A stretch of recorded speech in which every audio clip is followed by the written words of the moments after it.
Passe na brecha, jogada rápida, no 1-2, ergueu a cabeça, tá na linha de fundo, cruzamento, gol contra! Gol!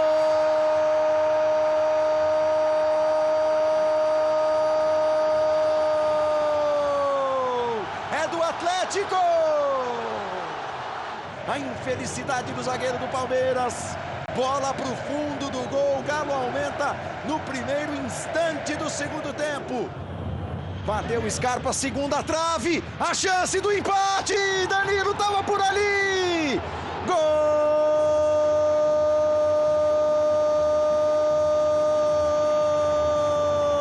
É do Palmeiras! A bola parada do Palmeiras, a bola parada do Verdão funciona! É isso, a glória eterna está na sua tela e desses times que nós mostramos, o segundo gol de cada lado, Atlético Mineiro e Palmeiras, o Galo busca mais uma Libertadores, seria a sua segunda, enquanto o Palmeiras tenta a terceira consecutiva, o que nenhum time brasileiro conseguiu, a quarta no geral. E, obviamente, ficaria sendo o maior vencedor brasileiro da competição. Vamos começar os debates, mas antes, Cuca e Abel falando aqui no Futebol 90. Não adianta você pegar e achar culpado num empate e derrota, entre aspas, igual foi hoje. Não adianta, esse não acompanhou, esse errou. Culpados somos todos nós. Dividir a responsabilidade é o que a gente tem que fazer. Tomamos um gol no acréscimo que dói o dobro, o torcedor acabou o jogo vaiando. Ele tem razão, porque ele tinha 2-0 e tomou 2-2. Mas ele indo para casa agora, ele vai refletir. Ele vai dizer, pô, eu vaiei, mas os caras não mereciam a vaia. Mereceu por causa do resultado e não do que eles apresentaram. Eles deixaram tudo no campo. E é isso que a gente cobra. Só que não tem como deixar tudo 90 minutos na mesma intensidade, como a gente tem falado, né? E dizer-vos que jogamos com uma equipa muito qualificada, com uma equipa muito bem treinada, que na primeira parte não nos deixou jogar, que nos pressionou muito, nos reduziu o espaço, nos fez uma marcação forte, apertada e agressiva. Como é que eu vou dizer? São os jogadores que fazem a diferença. Eu não mudo o futebol brasileiro, mas posso mudar os meus jogadores, posso mudar a forma como eles pensam, posso mudar a forma como eles jogam, posso mudar a mentalidade desta equipa e acho que foi o segredo de hoje. Foi sempre positivos, mesmo na adversidade. E eu acho que a equipa tem dado passos muito grandes de saber lidar com a adversidade dentro do próprio jogo.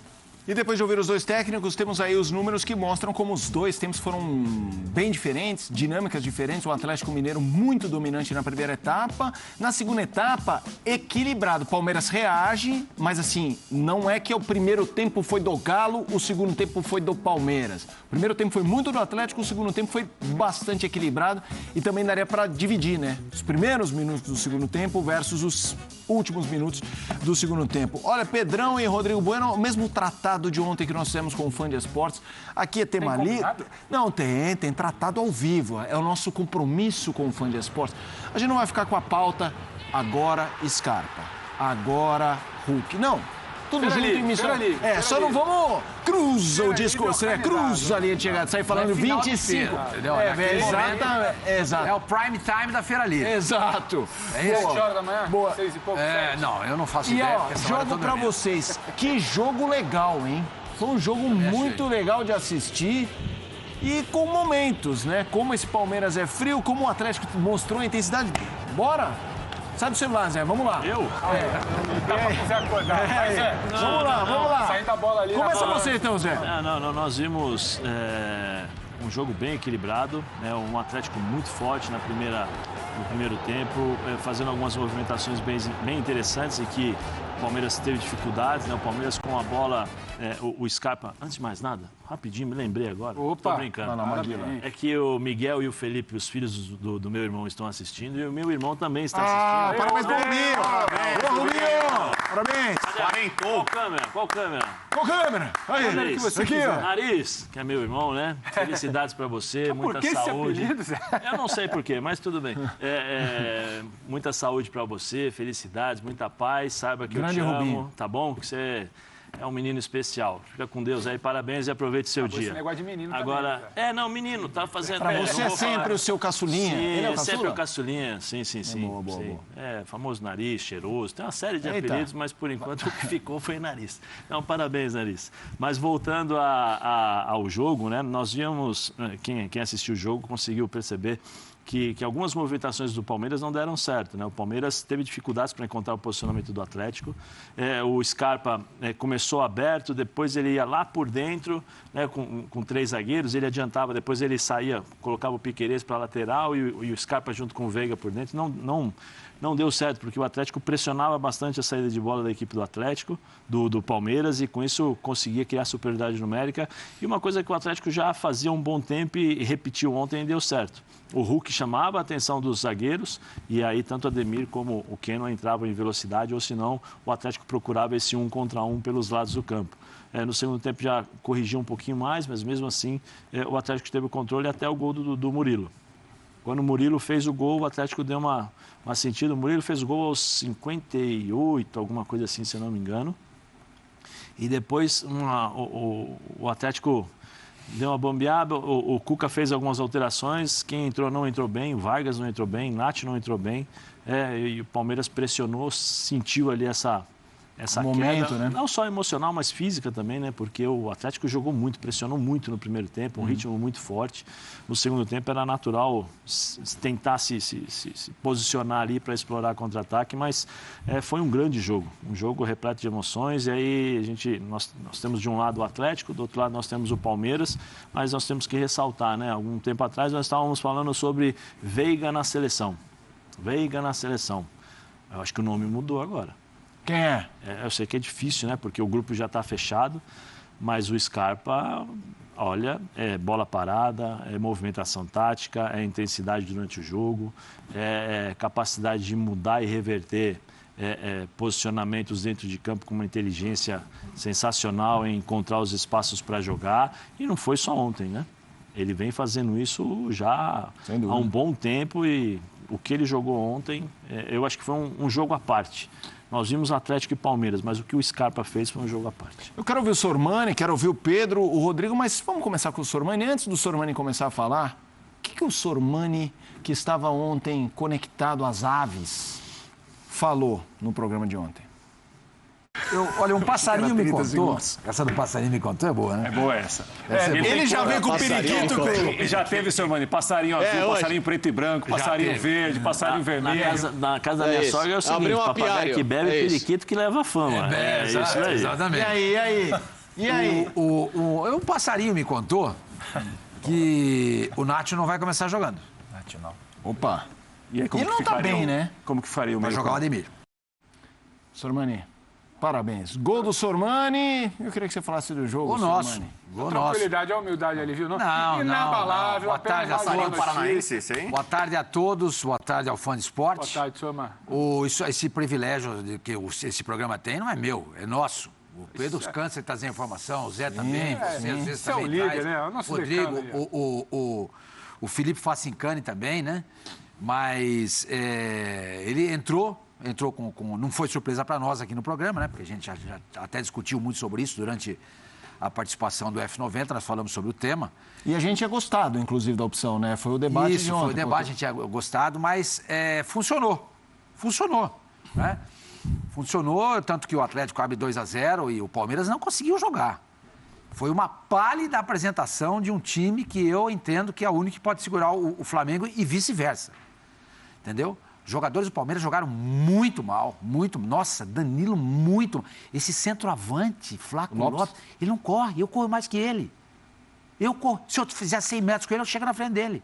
Eu fiquei impressionado com a dificuldade, com o arranque de balsa que esse jogador tem. Arranque de balsa. Arranque de balsa, ele não corre.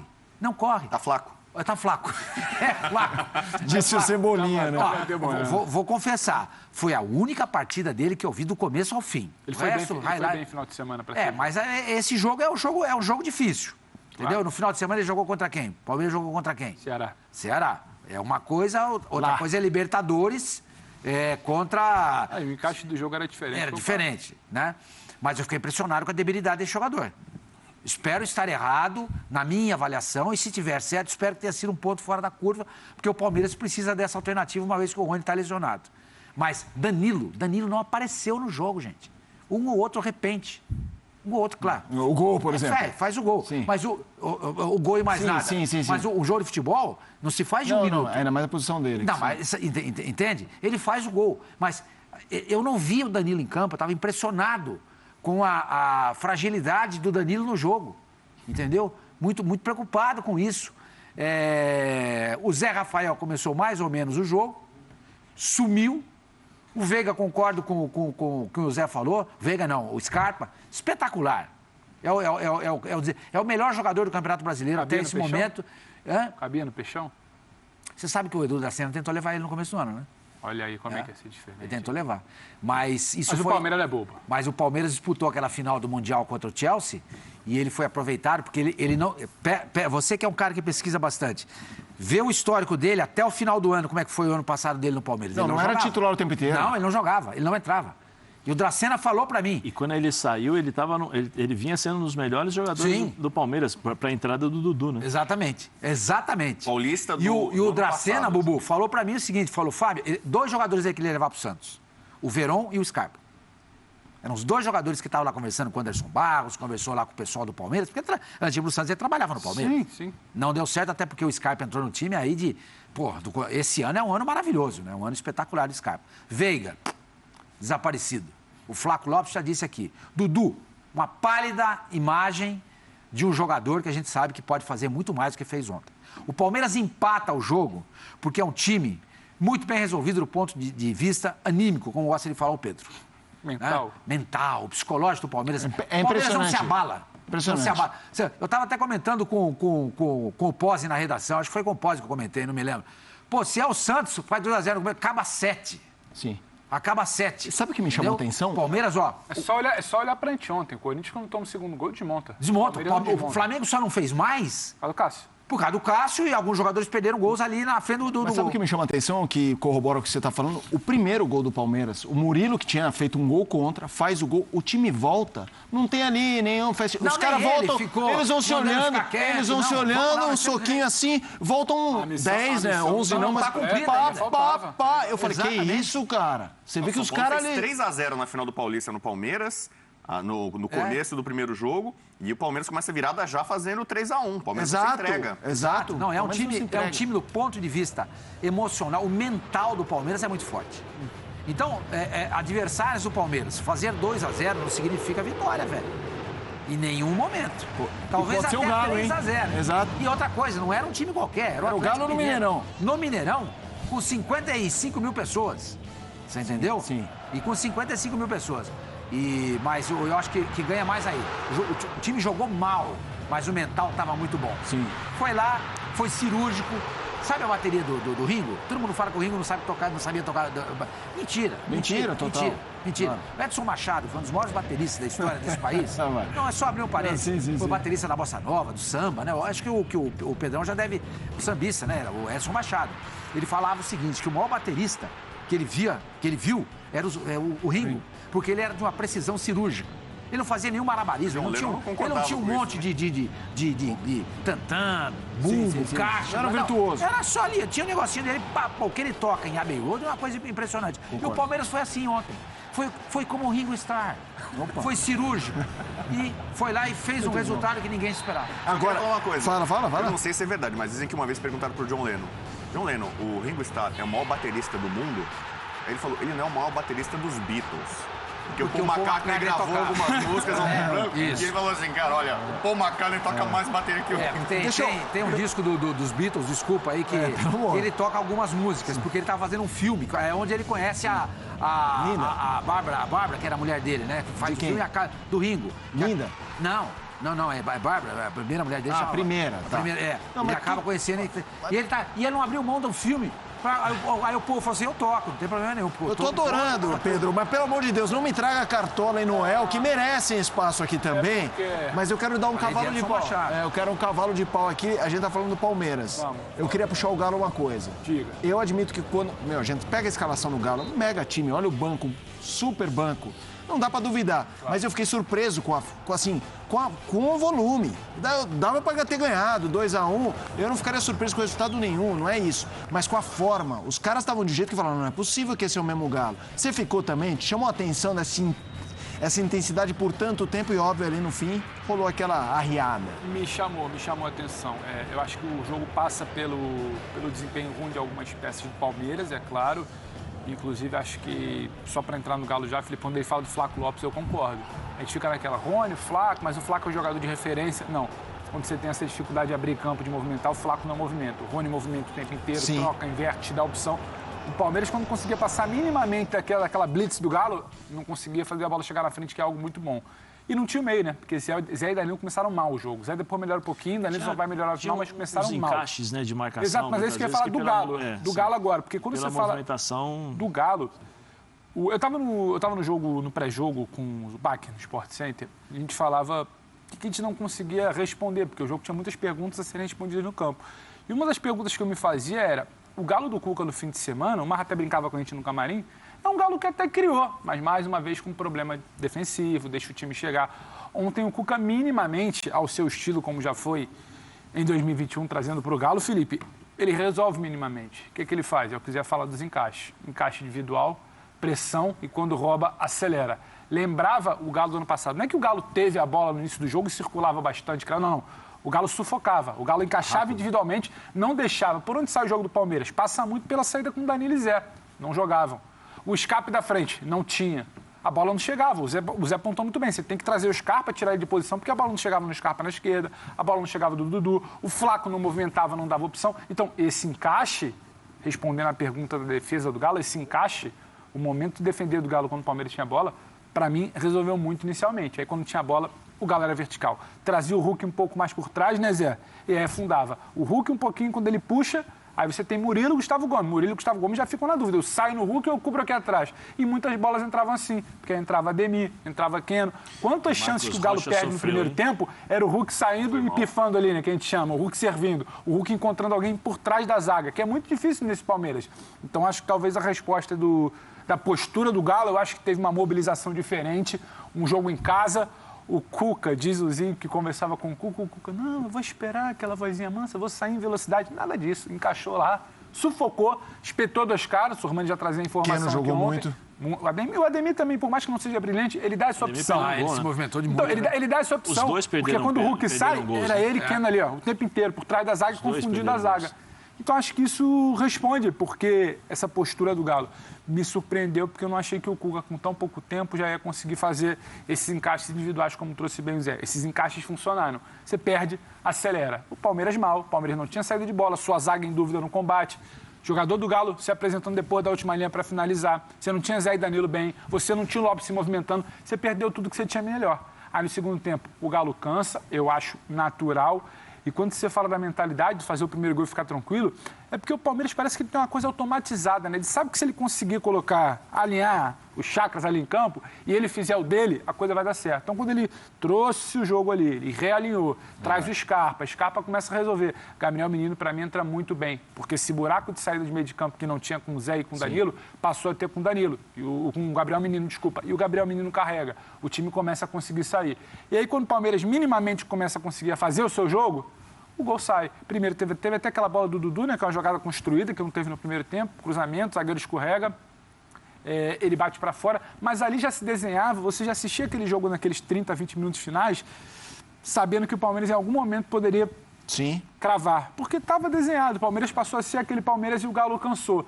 Então, acho que o início do jogo tem muito desse Galo dos encaixes, tirando o espaço, limitando a saída de bola, e o Flaco se movimentando mal. E o segundo tempo tem um Palmeiras que, quando, consegue se estabelecer, botar o pé no chão, ele pensa, se eu fizer o meu vai dar certo. E acabou dando, não foi por acaso. Ô Bueno, o Galo cansou ou sentiu o primeiro gol?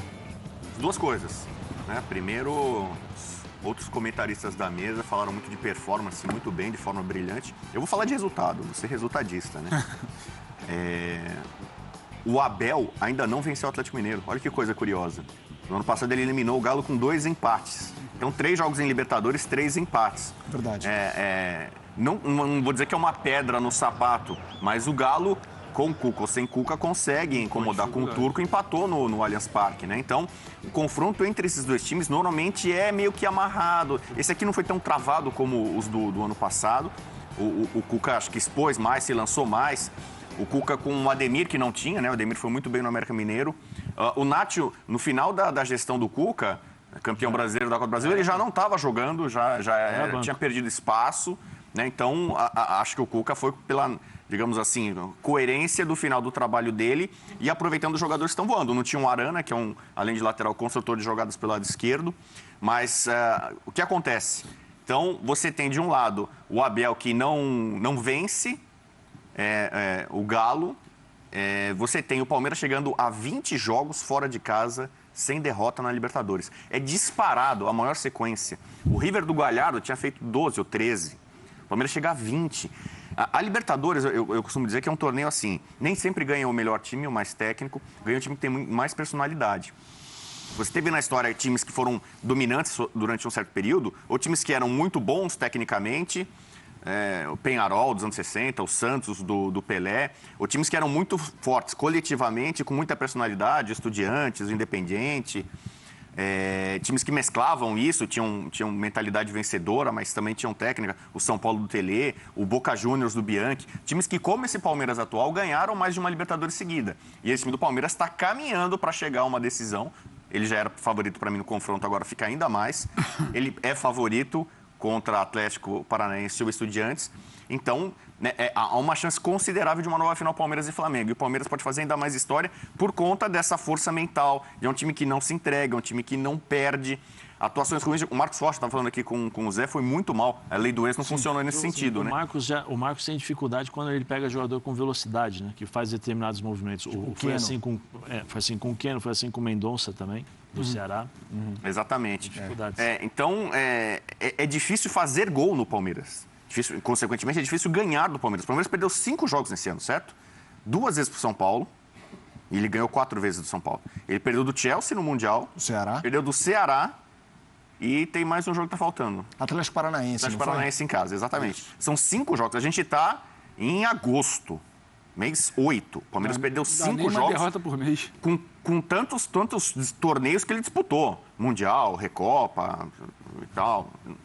Então, é um time que precisa ser analisado ou visto de uma outra forma no futebol sul-americano. O impacto desse time. Numa era em que a Libertadores é muito mais ampla, tem muito mais times, a concorrência interna é enorme. Só a pessoa fala que a Libertadores virou meio que Copa do Brasil, mas você fica à frente de Flamengo, de Galo... né? Então, fui o primeiro a falar, desculpa. Então, e o Palmeiras consegue... passar por isso assim, não vou dizer sem tanto susto, mas quando ele não joga bem, ele consegue os resultados necessários para avançar, né? Então a gente está diante de um fenômeno do futebol brasileiro e do futebol sul-americano. O que o Palmeiras do Abel está fazendo, e aliás, por exemplo, eu falei, vamos para o que dá empate. São raras as eliminações do Palmeiras do Abel que não são em disputa de pênaltis. Ele perdeu do Chelsea quase que no último minuto da prorrogação. E perdeu para o São Paulo a final do Paulista passado, quando era ainda começo de trabalho do Abel. Sim. No resto, as poucas eliminações foram em pênaltis. Né? Que é o trauma desse time, né? São 5 disputas seguidas quase já. que 50%... Me concede a palavra. Acho que ontem foi o 8º pênalti que o Palmeiras sofreu nessa temporada. Os 8 foram convertidos em gol. O que reforça o que eu disse ontem aqui. O Everton, goleiro do Palmeiras, não é pegador de pênalti. Ao contrário do que as pessoas imaginam.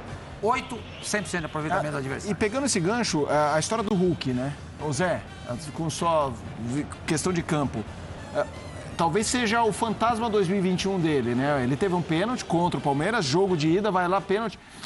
Isso passa, você acha? Quando o cara vai pegar a bola, vem aqui. Ontem eu estava assistindo o jogo, né? Você falou? No quarto aí, estava assistindo o jogo com a minha esposa. Ela estava assistindo as aulas de medicina que ela tem que assistir lá e tal. Eu falei, o Hulk vai bater do lado direito ali, ó, naquele canto, no pé esquerdo do goleiro. Ela falou, como é que você sabe? Eu falei, porque ele só bate ali. E o ano passado ele perdeu um pênalti naquele mesmo canto. Estamos vendo aí. Aí não deu outra. Ele foi lá e bateu no mesmo canto. E aí corrobora com aquilo que o seu Sorvani está falando sobre o Everton, né? O Hulk não iria vir. Eu acho que o Hulk passou na cabeça dele, assim, eu vou bater no mesmo canto porque o Everton está pensando que eu vou virar. Eu achei que o Everton foi bem ontem.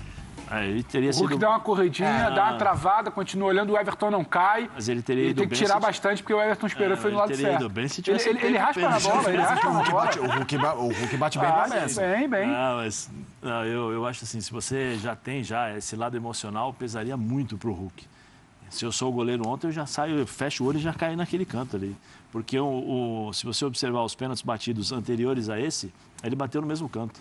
Quase sempre ele cruza, né? Quase sempre no mesmo canto. Ele não muda. São raros os momentos raros pênaltis que ele mudou, inverteu o lado. Canhoto dizem que é mais previsível, né? É mais fácil você bater pra você adivinhar onde mais vai. fácil. Depende de quem vai bater. Por exemplo, se fosse eu, fecho o olho, bate pênalti de segurança. O Hulk com técnica... Mira só o bico da chuteira, né, Zé? Mas depende muito de quem bate. Sim. Às vezes o cara, tecnicamente, não é tão bom jogando, mas tem técnica para bater pênalti. É impressionante. E a frieza. Tem cara que é muito frio. Eu lembro muito do Evair, mas tem um cara que batia pênalti que ninguém lembra direito, mas eu lembro porque depois convivi com ele. Branco. O Branco bateu pênalti nas 2 Copas do Mundo. Sim. Se você observasse, eu observava muito o Branco, né? Porque em 94 eu joguei com ele. O mundo podia estar caindo. Ele falava assim, calma, Zé, dá a bola pra mim. Falou, Branco, o bicho tá pegando. Calma, pode dar a bola pra mim. Tem o Djalminha aqui, né? O Djalma, Marcelinho, esses caras eram absurdos pra bater. O Hulk fez gol, rompeu um jejum, o maior artilheiro do Atlético Mineiro na história da Libertadores, e ele falou. Independente das marcas individual, queria mais era a vitória, né? Ganhamos 2-0, um resultado muito bom. E a gente estava mais perto de fazer o terceiro do que tomar um gol do Palmeiras, né? Mas infelizmente os últimos jogos tá sendo complicado pra gente. A gente está criando bastante e estamos aproveitando um pouco. A equipe adversária cria pouco e aproveita bastante contra a gente. Não sei o que está acontecendo, mas há que confiar, há que acreditar. Que a chave vai mudar, vai começar a entrar a bola, né? Não vai precisar finalizar 20 vezes para fazer um gol, não vai precisar ter bola na trave, bola batendo em cima da linha para poder ser gol. Acho que agora as coisas vão começar a mudar e com fé em Deus vai sair os gols e as vitórias vão começar a voltar. A gente tinha até mostrado ontem, né, que ele vinha numa seca, 18 chutes eram 2 no gol, né?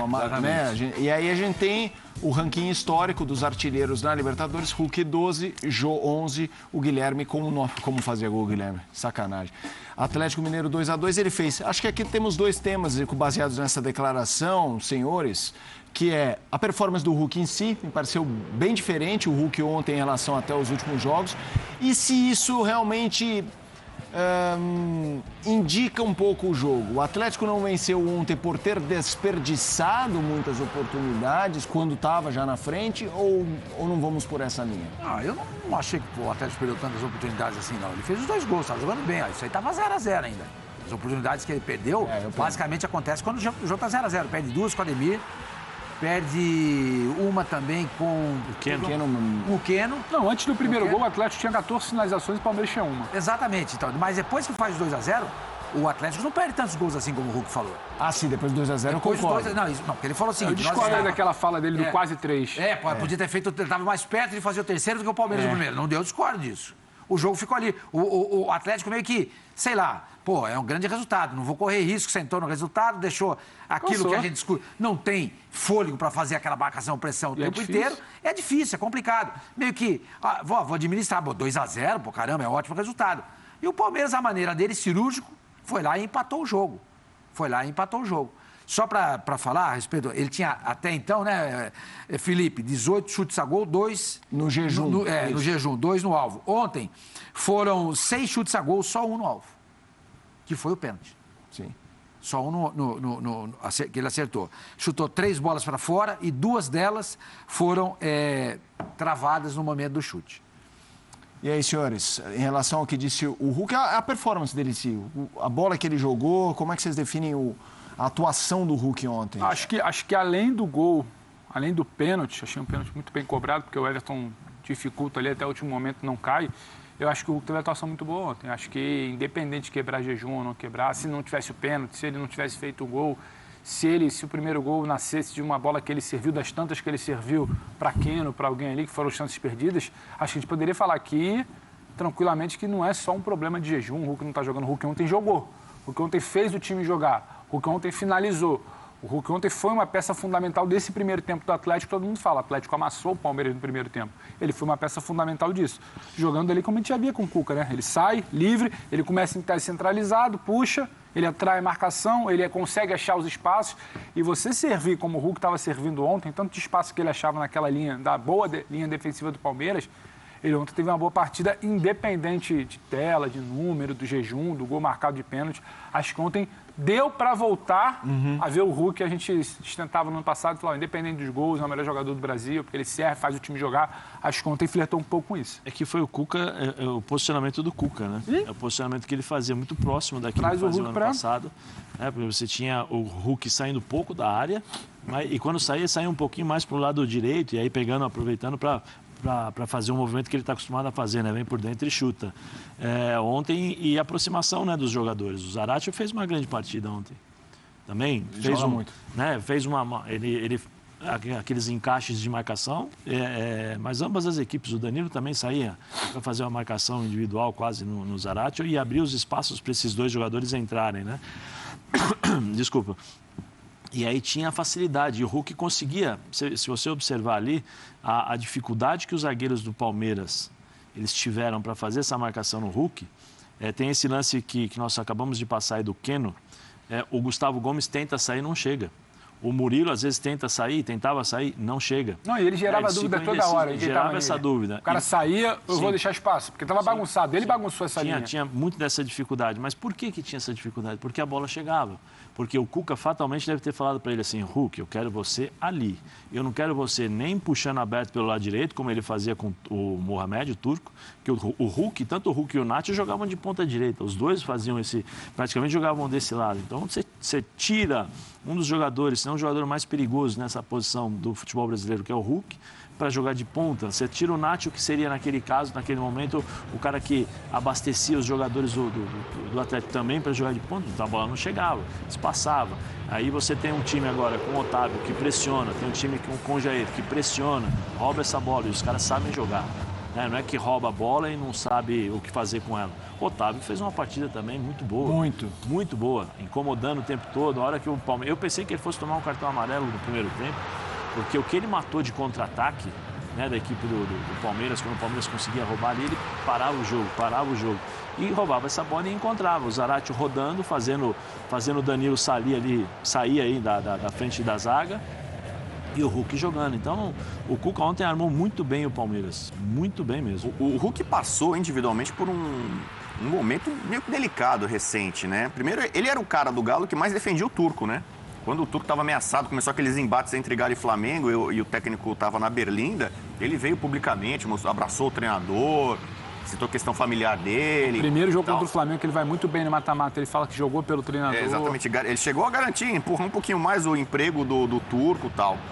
E aí depois ele meio que saiu da casinha, aquela história com o Daronco ali, ele, né, assim, meio exaltado e tal, pode ter até razão de reclamar com a arbitragem, mas foi uma coisa over, né, assim e tal.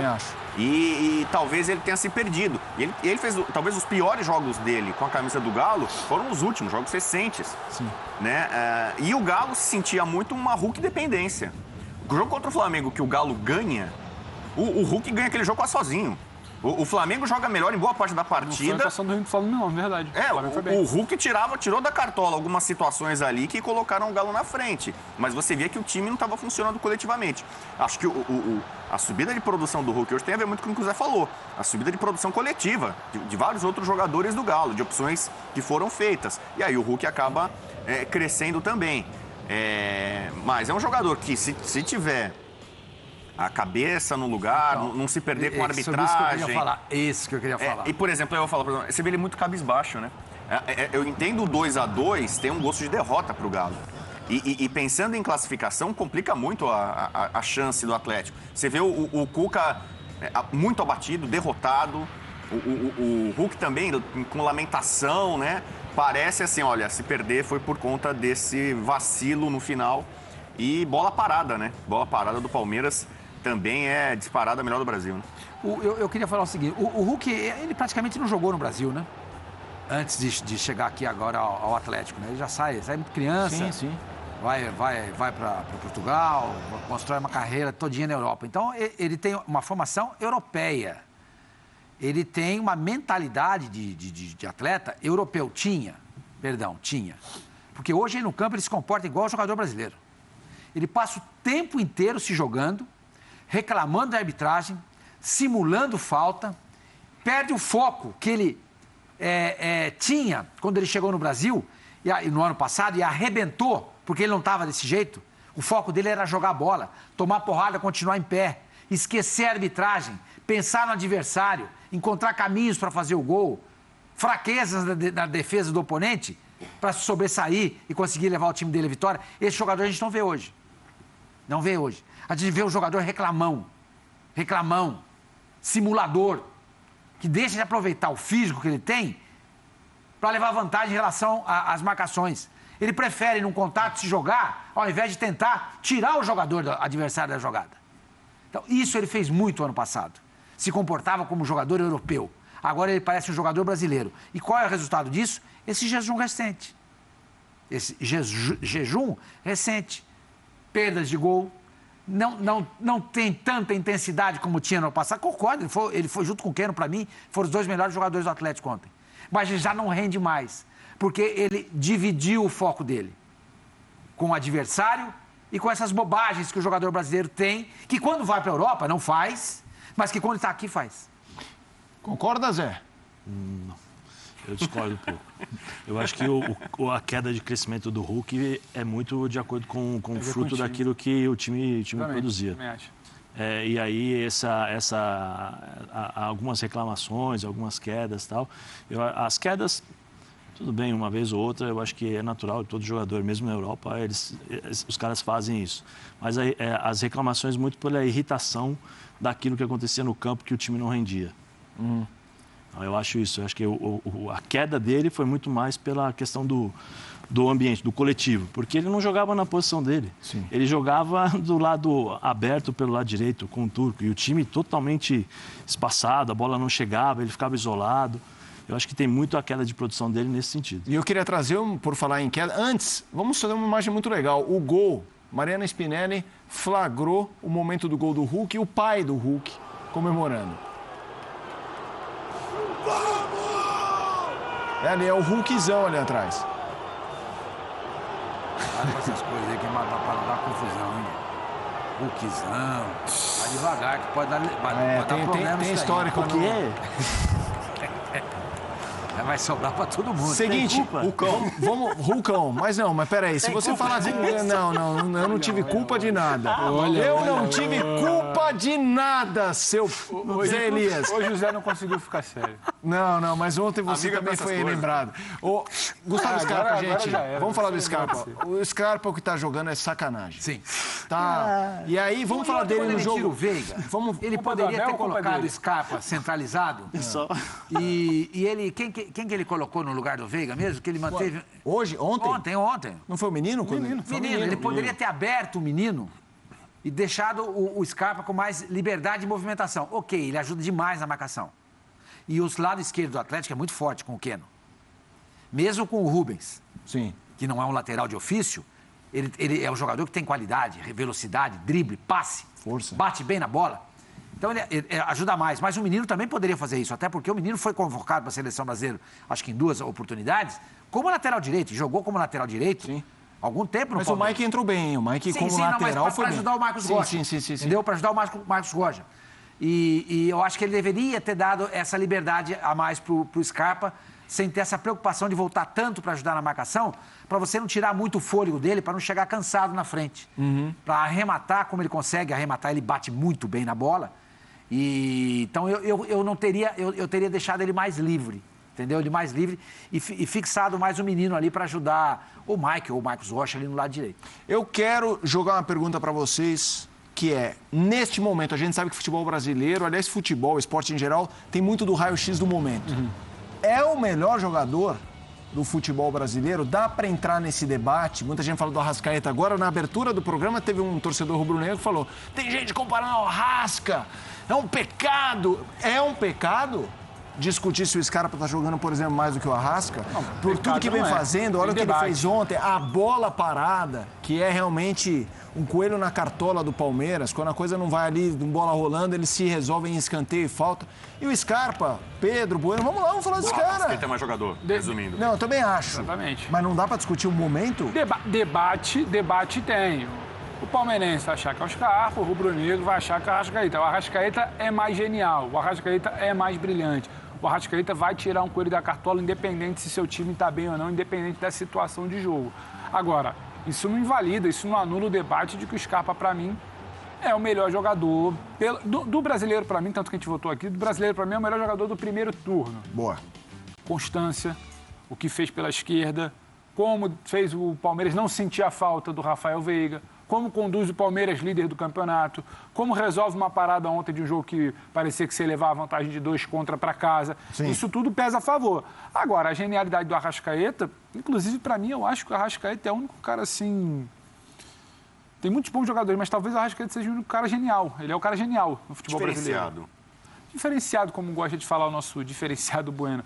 Mas ele é o cara genial. É o que se aproxima do camisa 10 de antigamente no futebol brasileiro. Agora, a gente pode debater a fase do Scarpa, o que era o Scarpa no final do ano passado, o que ele fez nesse Campeonato Brasileiro até agora, o que ele fez agora também na Libertadores, que é a hora do vamos ver, que é a hora que você está tomando 2-0 contra fora de casa no mata-mata, como é que você vai levar esse jogo de volta para o Allianz. Isso tudo é muito genial. Eu acho o Arrascaeta mais craque, mais decisivo. Agora, o Scarpa é o cara que acaba fazendo esse melhor time do Brasil hoje. Sem dúvida. Arrascaeta é com o Sormani, né? É minha praia. Não, sem dúvida, é craque. Eu acho que pro futebol brasileiro, ele é espetacular. Ele é muito fora da curva, muito fora da curva. E o Scarpa não? O Scarpa também, mas eu concordo com a análise do Pedro. Entendeu? Em termos de genialidade, bola no pé, o Arrascaeta é mais genial do que o Scarpa. Mas eu acho que em termos de jogador, não se faz só um jogador para ser genial. Exatamente. Os componentes de um grande jogador é a genialidade, entre eles, intensidade, QI de jogo, aplicação tática. E eu acho que neste momento o Rafael Scarpa, o Gustavo Scarpa, é mais jogador do que o Arrascaeta. Tanto que, por exemplo, ele é um jogador... A fase, é isso? A fase. Por exemplo, eu acho o Scarpa um jogador de futebol europeu. O Arrascaeta não é. Ele funciona bem aqui, nessa lentidão do nosso jogo, nesses espaços generosos que os adversários costumam dar. Então, com tudo isso, ele, genial que é, ele deita e rola. Agora, na Inglaterra, por exemplo, onde está indo o Scarpa, com essa passadinha curta que ele tem, ele vai ter dificuldade para jogar. Teria. E aí, gente, é aquilo que eu falo, não aparece proposta para ele. O melhor jogador do futebol brasileiro, tido por muitos como um dos melhores do mundo, futebol brasileiro, tá? Tem um uruguaio aqui que se sobressai entre brasileiros, tá? O Flamengo é um time poderosíssimo. Ganha Libertadores, ganha Brasileiro, chega em final de Libertadores de novo. É um time que está disputando tudo. O melhor jogador desse time não recebe nenhuma proposta da Europa. Que mistério é esse? Não tem idade também, né? Não. Agora ele está com 28 ou 29 anos. Mas em 2019, quando ele fez tudo isso, ele tinha 26 anos. Mas acho que isso não significa que o futebol brasileiro é decadente. Não Os melhores daqui não jogam lá porque os melhores daqui já estão lá. Sim, mas o nosso futebol, a característica dele é essa. Essa é a nossa característica. Mas a gente não vai ter os melhores jogadores aqui. Não. Mesmo que a gente... Se a gente tivesse os melhores jogadores aqui, eu não sei se o Arrascaeta teria todo esse brilho que ele tem. Não, os melhores daqui eu também acho que não. Não, também acho que não. Não. Mas é justamente por aí. Mas eu acho que ele seria um grande jogador. Seria um grande jogador, mas ele não seria um cara extra-série. Mas assim, eu preciso ver os melhores de que ano, de que data, de que período, pelas características dos jogadores. É mais do que natural os melhores jogadores brasileiros não estarem aqui. A economia diz isso. E por que o Arrascaeta não está lá? Se os nossos melhores jogadores saem, o Arrascaeta é tido como os melhores jogadores do nosso futebol, se não for o melhor, por que ele não sai? Ele está muito bem remunerado. Teve um momento em que ele estava tentando forçar a saída com o empresário. Não tá fácil comprar, né? E o Flamengo foi lá e conseguiu... Ele ganha bem. Ele ganha bem aqui algo que o Almeria, por exemplo, pode pagar. Que o Villarreal pode pagar, que o Sevilha pode pagar, que o Valência pode pagar. Não é você que defende que é melhor jogar no Flamengo do que no Almeria? Isso é outra história. Nós estamos discutindo o papel do Arrascaeta no nosso futebol. Sim. Eu acho que o papel do Arrascaeta no nosso futebol, ele é top 3. Top 3. Sem dúvida é ele, Scarpa, você pode colocar o Hulk. O Scarpa acho que virou agora. Pra mim, a diferença grande entre eles é o Arrascaeta é um jogador muito mais imprevisível do que o Scarpa. O Scarpa bate muito bem na bola. Né? O Zé Elias vai lembrar de jogadores dos anos 90 que às vezes eram taxados. Não, esse cara é o rei da bola parada. É Marcelinho, é Neto, né? Alguns jogadores que resolviam muitos jogos pelo talento da bola parada. Lá o Beckham na Europa e tal. E aqui no Brasil a gente vive uma escassez há muito tempo de grandes... São poucos gols de falta. O Arce batia muito bem na bola. O Arce era genial, era um craque. Não, mas era um cara que resolveu muitos jogos pro Grêmio e pro Palmeiras com bola parada. Né? Com assistência, com cruzamento, com falta lateral. E o Scarpa, ele acho que brilhou muito, aumentou muito os números dele de gol e de assistência por conta dessa qualidade que ele tem, que acho que hoje no Brasil é inigualável.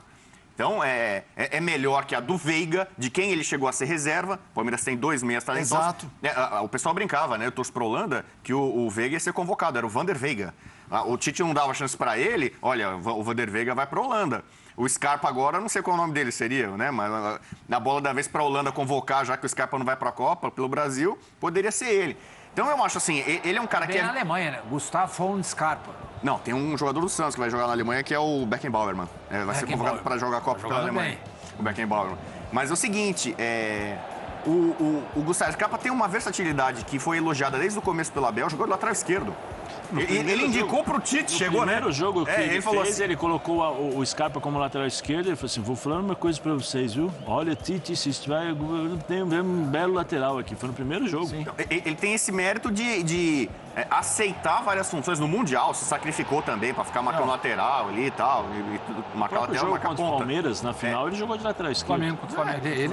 Ele joga direto. Então, assim. O Arrascaeta não vai fazer. Ele não vai se sacrificar por isso. Exige isso do jogador, a entrega. Não, mas eu acho que outra situação... O que o Arrascaeta não tem. O Scarpa ele tá indo pro futebol europeu por uma situação muito específica. O Scarpa é um jogador fora da curva. Ele não quer só saber de ganhar dinheiro no Brasil, ganhar dinheiro.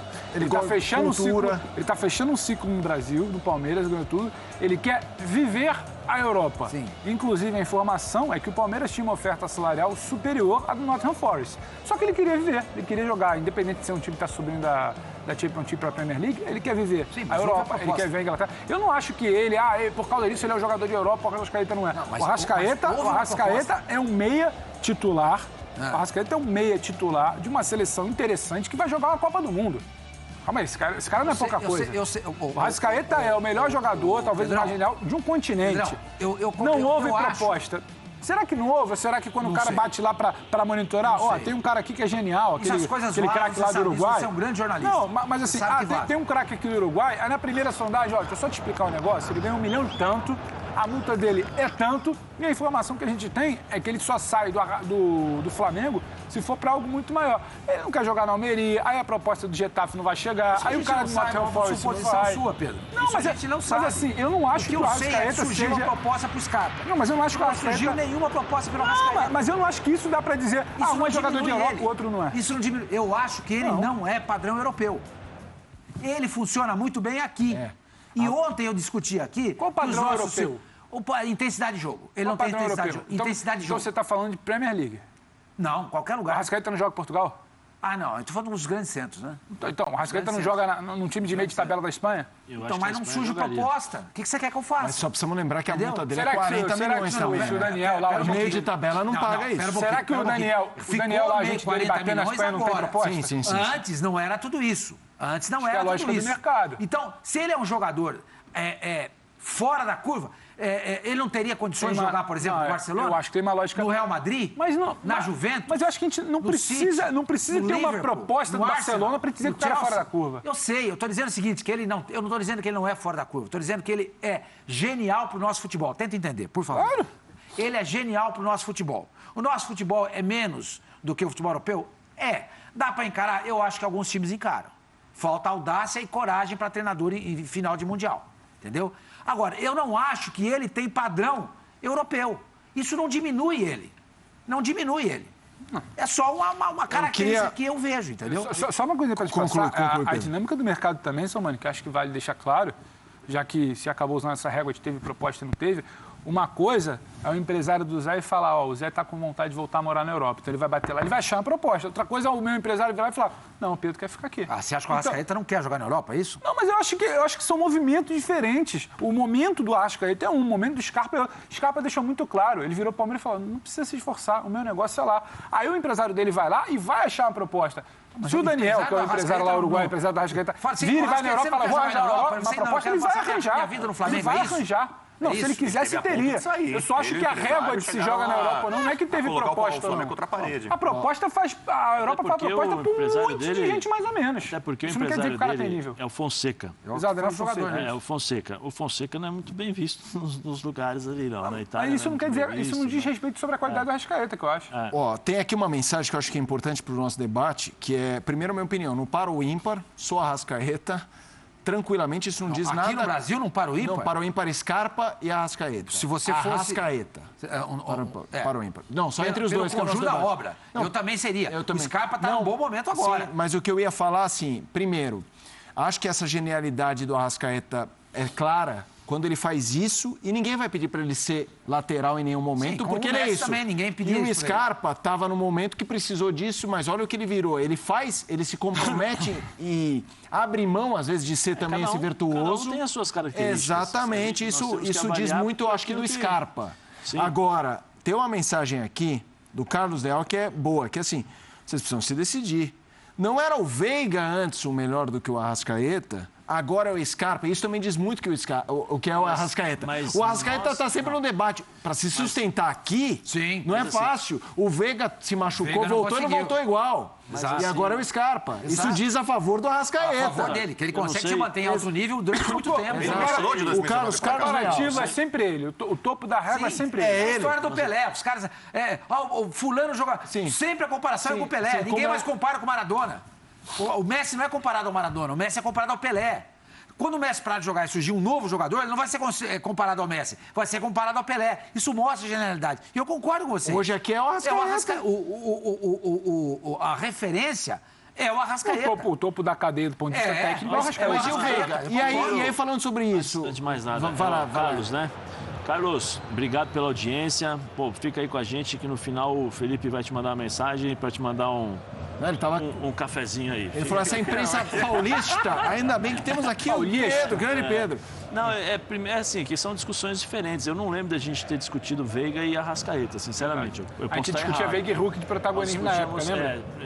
O protagonismo desses dois jogadores, até porque são situações diferentes. O Veiga é um jogador que também vivia uma fase no Palmeiras muito boa, excelente. Chamava muita atenção pelos pênaltis, né, que ele batia como o Scarpa agora. Fora da área. Batia bem. Batia bem. Meia de muitos gols. Meia de muitos gols. Só que assim, a discussão agora, nesse momento, seria em termos de Scarpa e Arrascaeta, né? Eu acho que cada um tem as suas características. A versatilidade do Scarpa dá a possibilidade de ele jogar em todas as posições, mas nem todas ele vai conseguir se sobressair. Lateral, talvez. No meio, eu acho que no meio ele se sobressai um pouco mais, porque ele está mais próximo ao gol, ele tem a possibilidade de trabalhar ali no meio campo, né? Essa é a versatilidade e a grande qualidade do Veiga, do Scarpa, além de ter a perna esquerda. O Arrasca, ou Arrasca, né, como o pessoal fala, ele é um jogador diferenciado.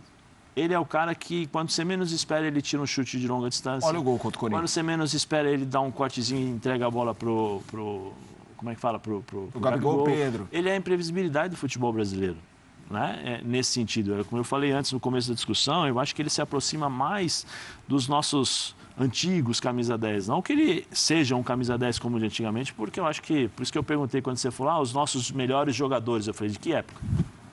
Porque se você pegar anos 90, até acho que o ano 2006, vamos dizer assim, que eram os... 2006...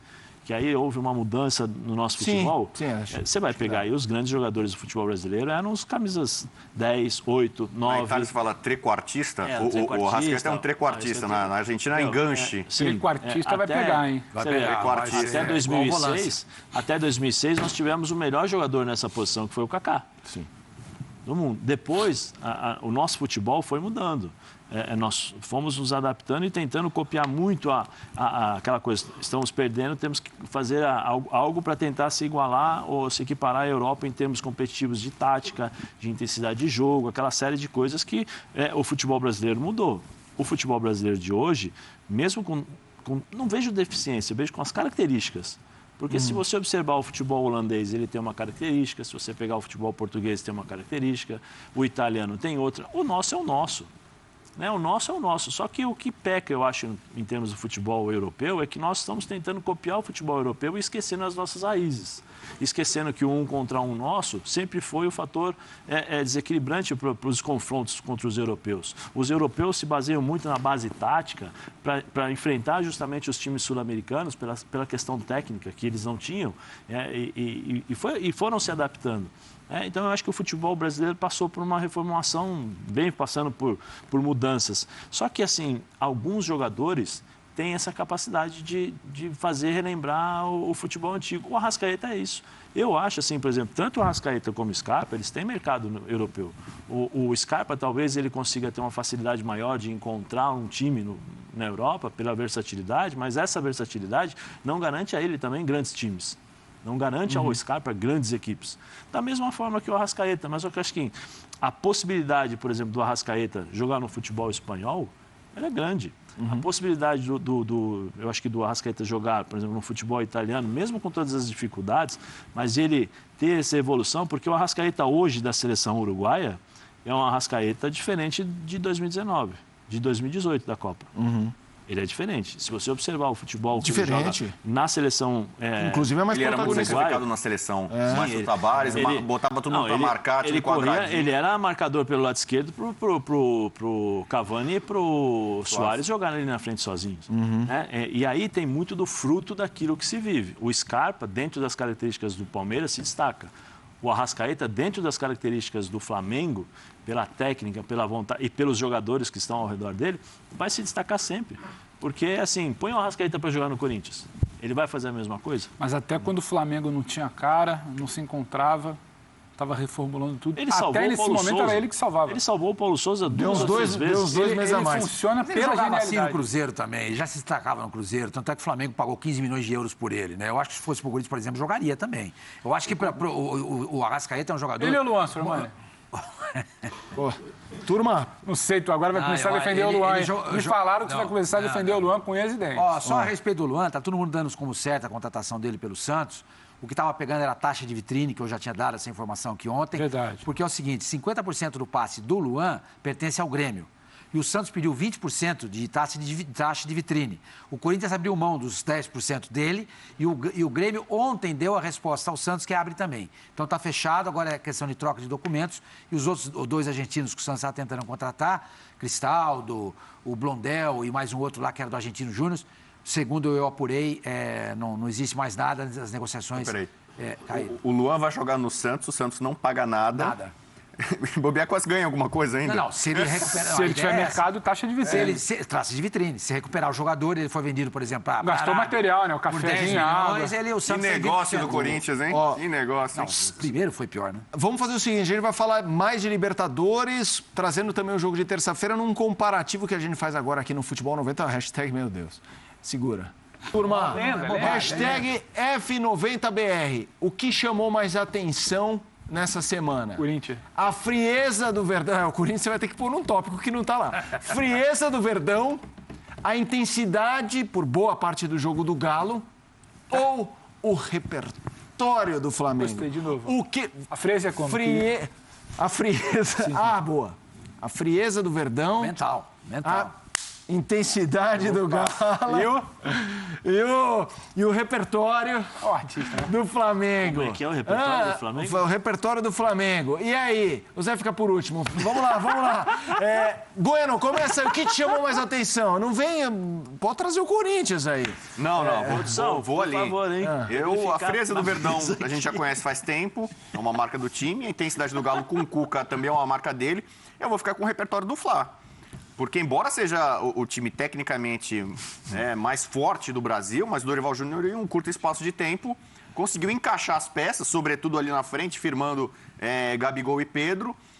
o Arrascaeta, que a gente está destacando aqui e tal. O Flamengo tem várias opções interessantes agora, né? Então, o domínio, eu não vou falar avassalador, né? Mas o controle do jogo que o Flamengo teve em Itaquera, pouca gente esperava. E olha que eu estava no Linha segunda-feira e eu botei 70-30 para o Flamengo antes do confronto, né? Tem gente, poxa, mas 70-30? Eu falei, cara, a diferença técnica dos times é grande. Mas o Flamengo está fazendo o melhor futebol desde 2019. Né? Nesse espaço teve bons momentos no começo da era do Renato Gaúcho, mas em termos de desempenho, o nosso resultado é o melhor Flamengo desde o time do Jesus. É isso mesmo? O repertório do Flamengo foi o que chamou mais a atenção? Teve muita coisa essa semana. O que mais me chamou a atenção, o repertório do Flamengo me chama a atenção, claro, mas essa frieza do Palmeiras foi o que mais me chamou a atenção. Foi o que mais me chamou a atenção. Incrível, o Palmeiras perdia fora de casa, diante de 50 mil atleticanos que não paravam de cantar, 2-0. Nas cordas. Jogando mal, não é que ele estava jogando bem e tomou 2 gols. E o estádio se inflamou e... Não, ele estava jogando mal. Mal. O Palmeiras fez uma partida ruim ontem. Mesmo jogando mal, diante de 50 mil vozes a incentivar o Atlético. Um Atlético que é muito forte, que é atual campeão brasileiro e atual campeão da Copa do Brasil. Mesmo assim, o Palmeiras não se abalou. Não se abalou. E foi cirúrgico, usando aquela metáfora que eu fiz lá do Ringo Starr, como o Ringo. E foi lá e buscou o empate. E se tivesse mais uns 10 minutos de jogo, talvez ele vencesse a partida. Então, o que mais me chamou a atenção foi a frieza do Palmeiras. Eu posso fugir daquele script ali? Claro que pode. Agora é aquele momento botequinho. A frieza do Palmeiras, como disse o Bubu, a gente conhece. A intensidade do Galo pelas mãos do Cuca, a gente conhece. O repertório do Flamengo pelas mãos do Dorival e até o que a gente já viu lá atrás, a gente conhece. O que me chamou a atenção foi como o Corinthians sucumbiu em Itaquera. Isso, para mim, foi o que mais me chamou a atenção. Porque quando a gente faz aquele debate todo na segunda e terça, a gente fez o programa de lá, bacana, a gente sempre pontuava da qualidade do Flamengo. Então ajuda a gente a mudar aquela tarja. O que a gente coloca ali do Corinthians? Frieza do Verdão, intensidade do Galo, repertório do Fla, ou a falta de qualquer coisa do Corinthians. Porque faltou tudo, né? A falta. Vê se cabe nos caracteres, produção. Não, Bianca, manda ver. Bota só os 4 clubes e bota assim, quem chamou mais atenção. Fica mais fácil. Boa. Pro bem ou pro mal. Exatamente. Então, quando a gente debatia lá em Itaquera, no programa que estava lá no gramado, muito bacana, a gente sempre pontuava, o Flamengo é mais time, a fase do Flamengo é melhor.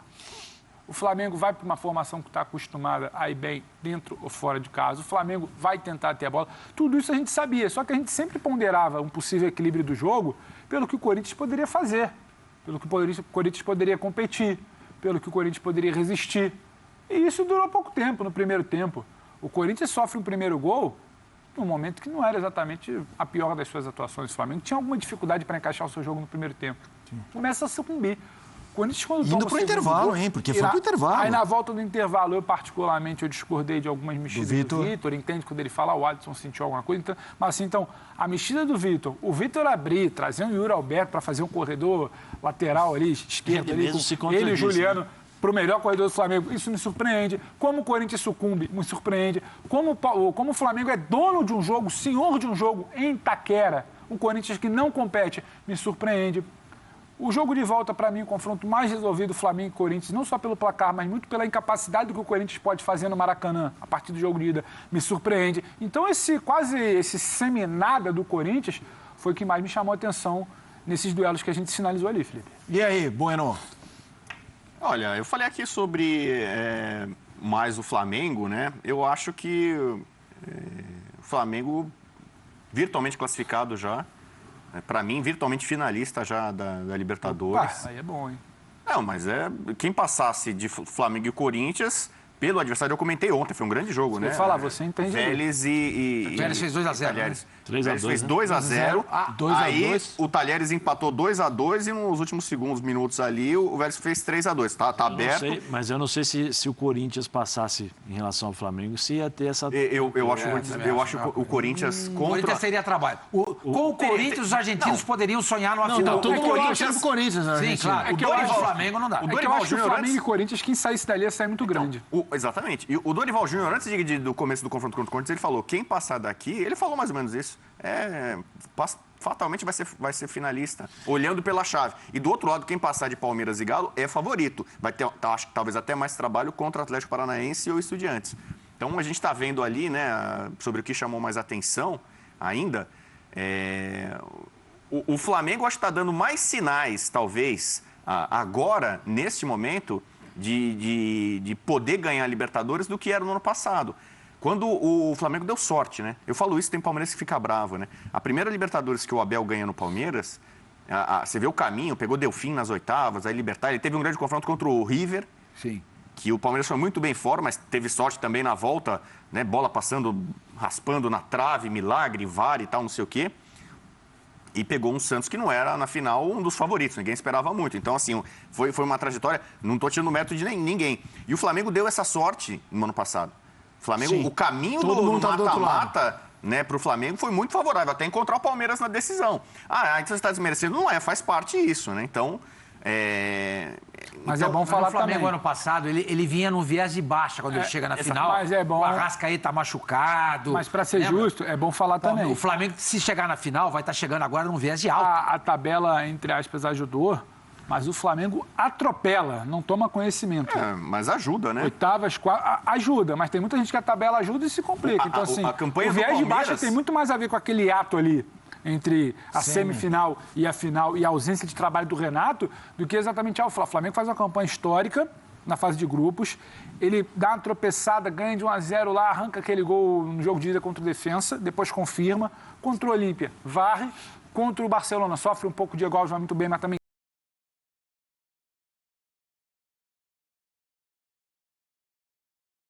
Então, a Libertadores de 2019, ela é mais expressiva em termos de resultados do que a de 81.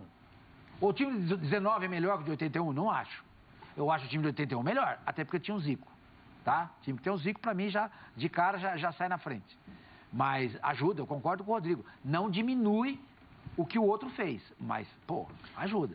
Para encerrar, já tem Marcos Braz aqui, não ao vivo, uma declaração dele que a gente vai apresentar, falando... Eu não sei, já falo. Não estou dando uma mensagem de Kleber. Não, eu não sei, a produção ainda não falou. Bianca, preciso saber. E aí? Não, eu ia falar de duas coisas. Uma, o Pedro pediu para inserir no contexto, que é a questão do Corinthians, que o Flamengo colocou o Corinthians na realidade dele e demonstrou a diferença entre Flamengo e Palmeiras e o Atlético, eu acho. E até o Atlético, o Atlético Mineiro, e a intensidade do Atlético. É o Atlético do Cuca, mas a intensidade que o Cuca colocou em 2 jogos, o pouco tempo que ele está à frente do Atlético e o adversário com que ele conseguiu colocar essa intensidade, que foi o Palmeiras, não é que foi um time lá, o Avaí, nada contra o Avaí, Atlético Goianiense, não é isso, mas foi numa quartas de final de uma Libertadores contra o Palmeiras, com toda a rivalidade, com tudo aquilo que aconteceu no passado, ele conseguiu fazer com que esse time jogasse com a mesma intensidade. Acho que isso me surpreendeu um pouco. Eu não estava esperando o Atlético tão intenso e tão forte como foi no primeiro tempo ontem. E em relação ao Corinthians, é a realidade, aquilo que nós sempre falamos aqui. E o próprio Vitor Pereira sempre mencionou, nosso time é um time resultadista, né? Que ele sempre fala, um time resultadista. Isso aqui é Corinthians. Quando ele sai com um jogo contra o Atlético e fala, isso aqui é Corinthians, é o seguinte, sofri pra caramba, mas fui lá e consegui ganhar 2-1, 2 lances isolados ou no finalzinho do jogo. Então, eu acho que esses dois fatores, para mim, são os que eu posso mencionar aí nessa pergunta. Seguinte, já sei o que tem no Brás, a gente está só editando. Vou contar. O Brás tem algumas cantinas boas. Vai falar do Marcos Braz. Boa. Avante traz Avante, que traz mais gente, que traz mais Avante, que traz ingresso com desconto, que traz casa cheia, que traz mais Avante, que traz mais gols, que traz mais desconto, que traz mais vitórias, que traz mais vantagens, que traz todo mundo, que traz ainda mais Avante, que traz prioridade, que traz experiências, que traz rating, que traz final, que traz outra final, que traz título, que traz mais Avante, que traz mais títulos. Faça a sua parte. Seja Avante. Mais Avantes, mais conquistas.